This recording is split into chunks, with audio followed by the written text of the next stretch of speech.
அஸ்ஸலாமு அலைக்கும் வரஹ்மத்துல்லாஹி வபரகாத்துஹு.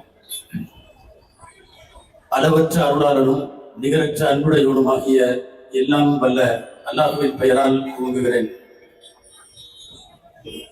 அருமை நாயகம் முஹம்மது ரசூலுல்லாஹ் ஸல்லல்லாஹு அலைஹி வஸல்லம் அவர்களின் மீதும் நற்பாக்கியங்கள் நிறைந்த அவர்களுடைய உம்மத்தின் மீதும் குறிப்பாக இந்த பிரம்மாண்டமான ஆர்ப்பாட்டத்தில் பங்கேற்றிருக்கிற ஈமானிய இஸ்லாமிய சொந்தங்கள், செழிமடுக்கிற சகோதர சமயத்தினுடைய நெஞ்சங்கள், இங்கே குழுமி இருக்கும் மேடையிலே பங்கேற்றிருக்கக்கூடிய மார்க்க அறிஞர்கள், இஸ்லாமிய அமைப்புகளின் பிரதிநிதிகள், கூட்டமைப்பினுடைய அன்புசார் உள்ளங்கள் அத்தனை பேருக்கும் என்னுடைய ஆரம்பமான அஸ்ஸலாமு அலைக்கும் வரஹ்மத்துல்லாஹி வபரகாத்துஹு.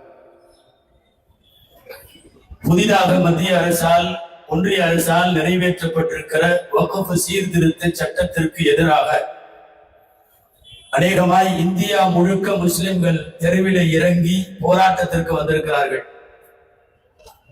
1947 சுதந்திரம் பெற்ற காலத்திலே இருந்து இந்த 15 வருஷமா நாங்க வீதிக்கு வந்த மாதிரி இதுக்கு முன்னாடி எப்பவுமே வரல. சுமார் 75 ஆண்டு காலமாக இஸ்லாமியர்களை வஞ்சிக்க வேண்டும் என்கிற எண்ணத்தோடு ஆட்சியை பிடித்திருக்கிற ஒரு அரசு பொதுச்சிவில் சட்டத்தின் போது, சிஏஏவின் போது, என்ஆர்சியின் போது, முத்தலாக்கு சட்டங்களின் போது, இன்றைக்கு கடைசியாக வக்ஃபின் போது முஸ்லிம்களை வீதிக்கு இழுக்கிற, நன்றாக சொன்னால் அவர்களை வம்புக்கு இழுக்கிற வேலையை ஒன்றிய அரசு செய்திருக்கிறது. கடைசி வெற்றியை அல்லாஹ் முஸ்லிம்களுக்கு தருவான், தர வேண்டும், ரப்பு அருள் புரிவானாக. அன்பானவர்களை, வக்ஃப் என்றால் என்ன? நான் லேசாக சொல்லி நிறைவுபடுத்தி விடுவேன். வக்ஃப் அரபியில இந்த வார்த்தைக்கு ஸ்டாப்னு அர்த்தம், நிறுத்துதல். வக்ஃப் அப்படின்னா ஸ்டாப். ஏன் ஸ்டாப் தெரியுமா? ஒரு தடவை ஒரு சொத்தை அல்லாஹ்விற்கு என்று எழுதி வைத்து விட்டால் வேற யாருக்கும் உரிமை இல்லாமல் ஸ்டாப் ஆகிவிடும். அது அல்லாஹ்விற்கு என்று ஆகிவிடும். வேறு யாரும் அந்த சொத்தை உரிமை கொண்டாட முடியாது, அதை விற்க முடியாது, அதை வாங்க முடியாது, அதை அன்பளிப்பு செய்ய முடியாது, அதை வாரிசு சொத்தாக யாரும் எந்த பரம்பரையும் அனுபவிக்க முடியாது. வக்ஃப் என்றால் பொதுமக்களின் இல்லை, உலக மக்களின் இல்லை, படைப்புகளின் உபயோகத்தில் இருந்து, உரிமையிலே இருந்து படைத்தவனுக்கு அது சேர்ந்து விட்டது.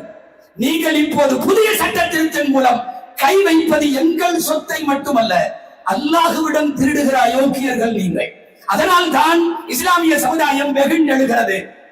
முன்னாலே பேசியவர்கள் சொன்னது போல் 15 வருஷமாக ஏறத்தாழ எத்தனை கொடுமைகளை இந்தியாவிலே வாழுகிற முஸ்லிம் சிறுபான்மை சமூகத்தின் மீது திணித்திருக்கிறீர்கள்.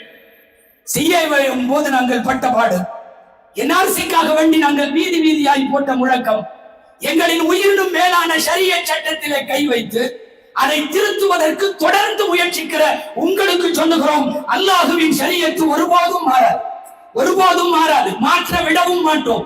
நீங்கள் கை வைத்திருப்பது வக்ஃப் சட்டம் அல்ல, அல்லாஹ்வின் சட்டம்.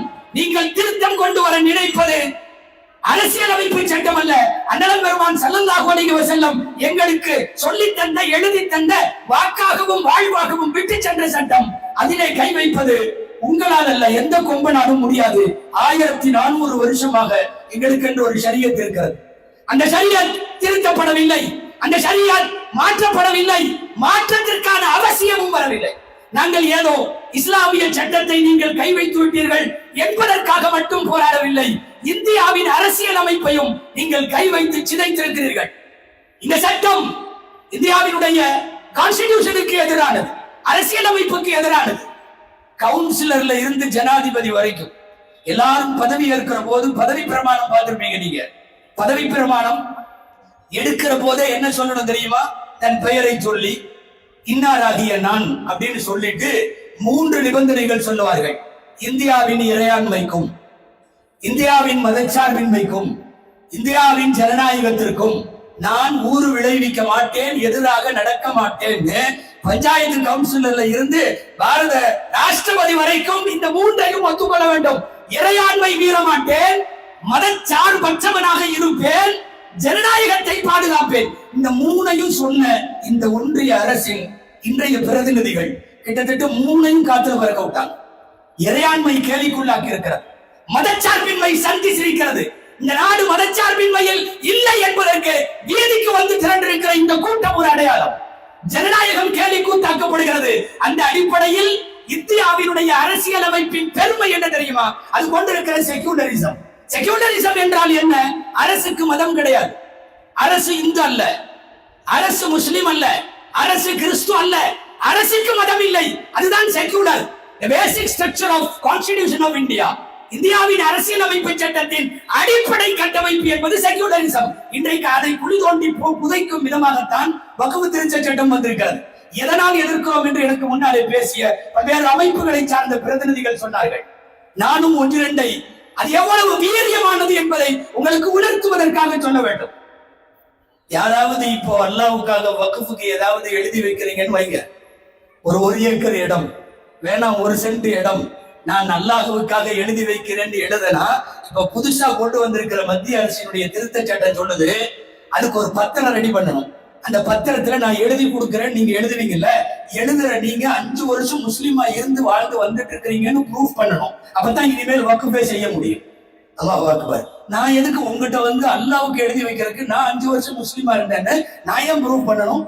கோவிலுக்கு நிலம் வழங்குபவர்கள் நாங்கள் தெளிவாக இஸ்லாமிய அமைப்புகள் எல்லாம் கூடியிருக்கிற இந்த சபையில் சொல்லுகிறேன், நாட்டின் பெரும்பான்மை இந்துக்கள் எங்களின் சகோதரர்கள், அத்தனை பேரும் எங்களின் சகோதரர்கள். எங்களுக்கும் அவர்களுக்கும் பகை இல்லை. நாங்கள் அண்ணன் தம்பி உறவிலே வாழுகிறோம், வாழுவோம், வாழ விரும்புகிறோம். விடாமல் தடுக்கிற பாசிஸ்டுகளை வெகுஜன இந்துக்கள் புரிந்து கொள்ள வேண்டும். ஒரு கோவிலுக்கு இடம் தருபவன் நம்ம 5 வருஷம் இந்துவாக இருந்ததை ப்ரூவ் பண்ண வேண்டிய அவசியம் இல்லை. ஒரு தேவாலயத்திற்கு ஏதாவது எழுதி வைக்க விரும்புகிற ஒரு கிறிஸ்டின் அவன் வந்து 5 வருஷம் நான் கிறிஸ்டினா இருந்தேன்னு சொல்ல வேண்டியதில்லை.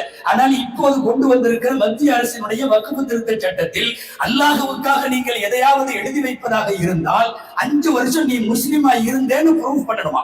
அப்படி ப்ரூவ் பண்ணது மட்டும்தான் எழுதி வைக்க முடியும். இல்லாவிட்டால் உங்களுடைய வக்ஃப் செல்லாது என்று ஒரு சட்டம் இந்த நாட்டில் யாரு கேட்டா? யாருக்கு தேவை? முத்தலாக்கு கொண்டு வந்தப்ப சொன்னீங்க முஸ்லிம் பெண்களை நாங்கள் காப்பாற்றுகிறோம்னு. இந்த 5 வருஷம் முஸ்லிமா இருந்தவன் தான் வக்ஃப் செய்யணும் என்று கொண்டு வந்திருக்கக்கூடிய இந்த சட்டத்தை உங்களிடத்தில் கேட்டது யார்? யாருமே கேட்கலையே. வழக்கம் போல சில புர்காக்கள் நாங்கள் இந்த சட்டத்தை வரவேற்கிறோம்னு 4 பொம்பளை டெல்லியில நிற்கும், நீங்க பாத்துருப்பீங்க.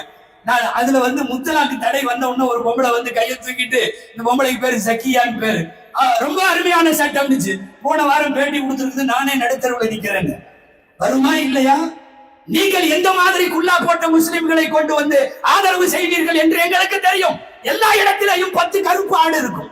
அப்படி ஒரு 10 கருப்பு ஆடு 10 புர்காக்களும் உங்கள் சட்டத்தை ஆதரவு தெரிவிக்கலாம். இந்தியாவினுடைய 99.9% முஸ்லிம்கள் உங்கள் சட்டத்தை ஏற்கவில்லை, வீதிக்கு வந்திருக்கிறோம். உங்களுக்கு ஒரு சந்தேகம் வரலாம், கவர்மெண்ட் அவங்க கையில, அதிகாரம் அவங்க கையில, ராணுவம் அவங்க கையில, சட்டம் இயற்றுவதும் அதை செயல்படுத்துவதும் அவங்க கையில. நாம இந்த மாதிரி உக்கடத்துல ஒண்ணு கூட்டிட்ட மட்டும் சட்டம் வாபஸ் ஆயிருமான்னு நீங்க நினைக்கலாம்.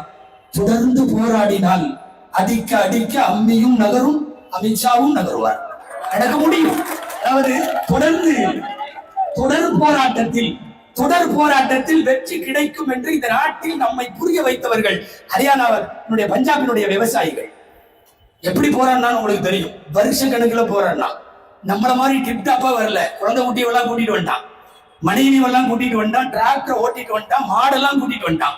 விவசாயி திரும்ப போக மாட்டேங்கிறான். போலீஸ் வச்சு அடிச்சாச்சு, ராணுவத்தை வச்சு அடிச்சாச்சு, டிராக்டர் போற பாதையெல்லாம் மூடியாச்சு, என்னென்னவெல்லாம் செய்யணுமோ அவ்வளவும் செஞ்சாச்சு. அவன் 2 முடிவோட வந்தான். ஒண்ணு, எங்களுக்கு எதிராக போடப்பட்டிருக்கிற சட்டத்தை வாபஸ் வாங்கு, இல்லாட்டி நாங்க செத்து போறோம்னா. கடைசி வரை போராடி நடந்தது என்ன தெரியுமா? மத்திய அரசு வாபஸ் வாங்கியது. எனவே வக்ஃபுக்காக போராடுகிற, ஒன்று திரளுகிற இந்த ஆர்ப்பாட்டங்கள் ஜெயிக்குமான்னா தொடர்ந்து முஸ்லிம் சமுதாயம் போராடினால் ஜெயிக்கும் என்பதிலே சந்தேகம் இல்லை. அல்லாஹ் அந்த வெற்றியை தருவான். முஸ்லிம்களுக்கென்று சொந்தமாக இருக்கிற வக்ஃப் போர்டுல வேற சமயத்தை சார்ந்தவர்கள் எதுக்கு வரணும்? சமீபத்தில் நமக்கு துரோகம் இழைத்த சந்திரபாபு நாயுடு சமீபத்தில் கொடுத்த பேட்டி என்ன தெரியுமா? திருப்பதி தேவஸ்தானத்தில் அதிகாரிகள் எல்லாம் இந்துக்கள் இருக்கிறார்கள், இந்த சகோதரர்கள் இருக்க வேண்டியதுதான் கோவில்.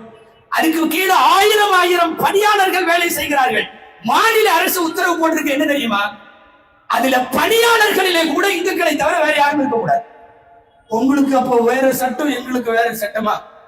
ஆலிமா இருக்கிறதுனால சங்கடமா இருக்கு. என்னமோ ரத்தம் தக்காளி சட்னிகளா என்னமோ சொல்லுவாங்கல்ல, அந்த மாதிரி இது என்ன அடிப்படையில் யார் கேட்டது?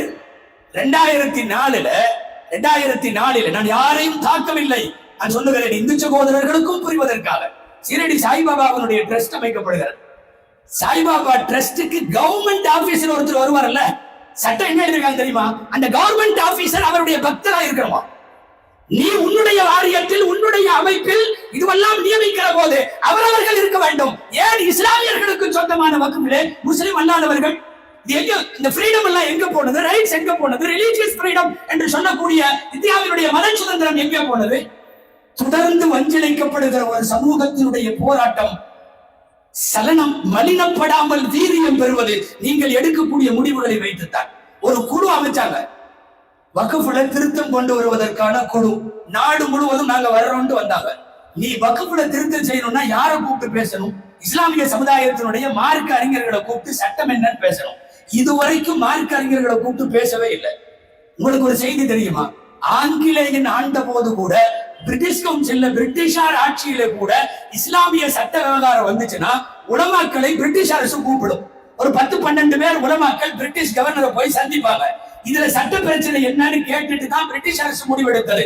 ஒரு ஆங்கிலேயனுக்கு இருக்கிற அந்த சமுதாய உணர்வு கூட, ஒரு சிறுபான்மை சமூகத்தை மதிக்க வேண்டும் என்கிற மனப்பான்மை கூட இன்னைக்கு இல்ல. இன்னைக்கு எந்த மார்க்க அறிஞர்கள்ட்டையும் இது மாதிரி நாங்க போட போறோம்னு கலந்து ஆலோசிக்கவில்லை. வக்ஃப் வாரியத்துல காயலார் சொன்னது போல மாவட்ட கலெக்டர் முடிவெடுப்பாராம், அதிகாரிகள் முடிவெடுப்பார்களாம். எங்க பள்ளிவாசலா இல்லையா அப்படிங்கிறத நம்ம மஹல்லால இருக்கிற நம்ம எல்லாம் 100 வருஷமா நாங்க தொடுகிறோம்னு நீங்க சொல்றதை ஏற்க முடியாதா? டிஸ்ட்ரிக்ட் கலெக்டர் இது பள்ளிவாசல் இல்லைன்னா பள்ளிவாசல் இல்லைன்னு ஆயிருமா? இந்த அதிகாரத்தை உங்களுக்கு கொடுத்தது யார்? கொஞ்சமாவது நீதி நேர்மையோட யோசிக்கணும். பாகிஸ்தானில இந்துக்களுக்கு வாரியம் இருக்கிறது, ஒரு முஸ்லிம் உள்ள போக முடியாது, ஒன்லி அவங்க மட்டும்தான். பங்களாதேஷில இந்துக்களுக்கு வாரியம் இருக்கிறது, வக்ஃப் வாரியம் மாதிரி அவங்களுக்கு வாரியம், ஒரு முஸ்லிம் உள்ள போக முடியாது. ஏன் இந்தியாவில மட்டும் வக்ஃப் வாரியத்திலே முஸ்லிம் அல்லாதவர்கள் வர வேண்டும்? அதை சொல்லுங்கள். மீண்டும் மீண்டும் முஸ்லிம் சமுதாயத்தை இப்படி சீன்றதுக்கு என்ன காரணம் தெரியுமா? கொஞ்சம் நீங்க கவனிக்கணும். சமீப காலத்துல இந்த பள்ளிவாசல் எங்களோடது, அந்த பள்ளிவாசல் எங்களோடதுன்னு ஒரு 4-5 கேஸ் போட்டாங்க. போட்டுட்டு கோர்ட்டுக்கு போனாங்க. எல்லா நீதிபதியும் விட போன நீதிபதி இல்ல, 1-2 நீதிபதிகள் கொஞ்சம் கரெக்டா நடந்துட்டாங்க. என்னன்னா 47க்கு பின்னாடி எதெல்லாம் பள்ளிவாசலோ 47ல அதெல்லாம் இனி எப்பவுமே பள்ளிவாசல் தான். 47ல கோவிலா சுதந்திரம் வாங்குறப்ப இருந்தா அது எப்பவுமே கோவில் தான். 47 சுதந்திரம் வாங்கும் போது சர்ச்சா இருந்தா எப்பவுமே சர்ச்சு தான். இது எல்லாம் கொண்டு வந்து 1991 மத வழிபாட்டு தல பாதுகாப்பு சட்டம்னு ஒண்ணு கொண்டு வந்தாங்க. நீதிபதிகள் அதை மேற்கோள் காட்டி, அதான் ஏற்கனவே சட்டம் இருக்கு, 47க்கு பின்னாடி பள்ளிவாசல் பூரா பள்ளிவாசல் தான், இப்போ எல்லாம் நீங்க இங்க வரக்கூடாதுன்னு கேஸ திருப்பி விட்டாங்க. நீதிமன்றங்கள் பள்ளிவாசலை நேரடியாக எடுக்க அனுமதிக்காது. இனிமேல் என்ன செய்யலாம்?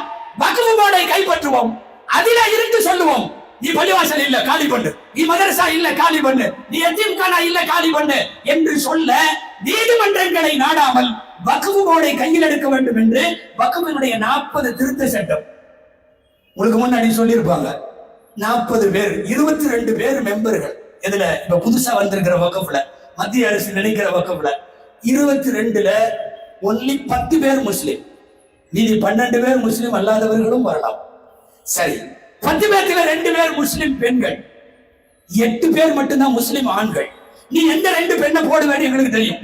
நான் அப்படியே சொன்ன மாதிரி உள்ள பொம்பளையாது, அந்த 2 பொம்பளைகளை போட்டுட்டு மீதி 8 பேர் மட்டும் முழுக்க முழுக்க ஒரு ஜீவனை குரல் வளையை பிடித்து கடித்து நெரிப்பது போல உள்ள வேலை வேண்டாம். இந்த சிறுபான்மை சமுதாயத்திற்கு இது ஆபத்தான போக்கு. நீங்கள் தயவு செய்து ஒன்றிய அரசை கேட்டுக் கொள்ளுகிறோம், கைவிட்டு விட வேண்டும். எங்கள் சமுதாயத்தில், எங்கள் குர்ஆனில் நீங்கள் கேள்விப்பட்டிருக்கலாம், நபிமார்கள் என்கிற தீர்க்கதரிசிகள் வரலாறு உண்டு, நல்லபடியாக வாழ்ந்தவர்கள் உண்டு, நாசமா போனவர்களின் வரலாறும் உண்டு. உங்களுக்கு தெரியுமா, குர்ஆனில் தன்னை இறைவன் என்று சொன்ன ஃபிரௌன் அங்கே இருக்கிறார், தன்னை இறைவன் என்று சொன்ன நம்ரூத் என்பவன் அங்கே இருக்கிறார், ஆட்சி இருக்கிறது என்று தம்பட்ட போட்ட ஜாலூத் அங்கே இருக்கிறான், எல்லாம் குர்ஆன்ல இருக்கிறது. செல்வம் இருக்கிறது என்று தட்டம் போட்ட காரூன் அங்கே இருக்கிறான், கபாவை இடிப்பேன் என்று புறப்பட்டு வந்த அப்ரஹா குர்ஆனுக்குள்ளே இருக்கிறான், அபூஜஹல் இருக்கிறான், அபூலஹப் இருக்கிறார், எல்லாம் இருக்கிறார்கள். இவனுக்கெல்லாம் போன இடம் ரொம்ப மோசமான இடம், முடிவும் ரொம்ப மோசமான முடிவு. மிரட்டுறதுக்கு சொல்லல, இது காலத்தின் சாட்சி, வரலாறுகளின் நீட்சி. இப்படித்தான் அவர்கள் மடிந்து போய் இருக்கிறார்கள். எத்தனை எத்தனை பேர் எப்படி எல்லாம் போனாங்கன்னு நாங்க பார்த்துட்டு இருக்கோம் தெரியுமா? இஸ்லாமிய ஆட்சியாளரே ஒருவன் கொடுங்கோலனாக இருந்தான், ஏற்கவில்லை மக்கள். ஹஜ்ஜாஜ் என்ற ஆட்சியாளனுக்கு பெயர். அப்பப்பா 1,20,000 பேர் உலமாக்கள் மார்க்க அறிஞர்களை தன் கையால கொலை பண்ணவர் அந்த ஆட்சியாளர், இஸ்லாமிய ஆட்சியாளர் தான். சில பேருக்கு அந்த பாசிசம் டேஸ்ட் ஆயிரும். இன்னைக்கு இருக்கிற பல பேருக்கு இருக்கிற மாதிரி டேஸ்ட். 1,20,000 பேரை தன் கையால் கொலை செய்தவர். 80,000 முஸ்லிம் மார்க்க அறிஞர்கள் சிறையில இருந்தவர்கள். என்ன ஆச்சு தெரியுமா? இன்னைக்கு வரைக்கும் இந்த உம்மத்திற்கு, இந்த இஸ்லாமிய சமுதாயத்திற்கு அவரோட கபர் எங்க இருக்குன்னு தெரியாது. அடக்க ஸ்தலத்தினுடைய விவரம் கூட வரலாறிலே இல்லை, தெரிவிக்கல. ஒருவேளை தெரிவிச்சிருந்தா மக்கள் எடுப்பு கூட கூட உண்டு வச்சிருக்க மாட்டாங்க. அவ்வளவு மோசமான ஆட்சியாளர். கபரு குடி கூட அட்ரஸ் இல்லாம போயிருச்சு இல்லையா? ஆட்சியாளர்களை கவனம். ஹஜ்ஜாஜ் அப்படிப்பட்டவன் காணாமல் போனான். எனக்கு ஒரு செய்தி நினைவுக்கு வருகிறது. ஒரு பெரிய ஆலிம் பெருந்தகை இப்ராஹிம் நஹஇன்னு பேர். அவர் பள்ளிவாசல்ல இருந்தார். போய் யாரோ அப்பதான் செய்தி சொன்னாங்க, ஹஜ்ஜாஜ் இறந்துட்டாங்க. பெரிய கொடுங்கோலாச்சு. தப்புன்னு சஜிதால விழுந்து சஜிதா செஞ்சுட்டார். அல்லாஹ்வுக்கு நன்றி, மகிழ்ச்சி சஜிதா. நீங்க எல்லாம் தொழுகை இபாதத்து சஜிதா, திலாவத்து சஜிதா எல்லாம் கேள்விப்பட்டிருப்பீங்க. இது வித்தியாசமா சந்தோஷ சஜிதா. டக்குன்னு செஞ்சுட்டார். எதுக்கு தெரியுமா? நீ கூப்பிட்ட அல்லாஹ்வே உனக்கு எல்லா புகழும்னு செஞ்சுட்டார். நம்மளும் ஒரு சஜிதா செய்யலான்னு ஆசையா. நான் யாரு பேரையும் சொல்லல. அப்படி ஒரு வாய்ப்பு வர வேண்டும் என்று முஸ்லிம் சமுதாயம் நினைக்க துவங்குமோ என்னவோ, வரிசையாக தொடர் அடக்குமுறைகளை இங்கே செய்து கொண்டே இருக்கிறார்கள். நான் முடிவுக்கு வருகிறேன். அன்பானவர்களே, நீங்கள் இஸ்லாத்தின் மீதும் அதன் சட்டங்களின் மீதும் கை வைத்தால் நீங்கள் முஸ்லிம்களின் மீது போர் தொடுக்கிறீர்கள் என்ற அர்த்தம். நாங்கள் இந்திய அரசின் சொத்து கேட்கவில்லை, உங்களுடைய பாட்டன் அப்பன் வீட்டு சொத்தையும் கேட்கவில்லை. எங்களின் மூதாதையர்கள் எங்களுக்கு எழுதி வைத்த வகுப்பை, எங்களின் பள்ளிவாசலை, எங்களின் மதரசாக்களை நாங்கள் மீட்காமல் விட மாட்டோம். நாளைய தினத்திலே இருந்து எங்களுக்கு பிறக்கிற பிச்சு குழந்தைகளின் காதிலே பாங்கு சொல்லுவதோடு இந்த இடமெல்லாம் நம்மளோட இடம் தான் சொல்லி கொடுத்தவர்களை உருவாக்குவோம். மீண்டும் மீண்டும் மீண்டும் முஸ்லிம் சமுதாயத்தின் மீது போர் தொடுக்க வேண்டாம். எல்லாம் வல்ல இறைவனிடம் பிரார்த்திப்போம். எல்லாம் வல்ல இறைவன் ஆக்கிரமிப்புகளை அக்கறப்படுத்துவானாக, ஆக்கிரமிப்பாளர்களையும் அப்புறப்படுத்துவானாக. ஆமீன். வஆஹிரு தஅவானா அல்ஹம்துலில்லாஹி ரப்பில் ஆலமீன். அஸ்ஸலாமு அலைக்கும் வரஹ்மத்துல்லாஹி வபரகாத்துஹு.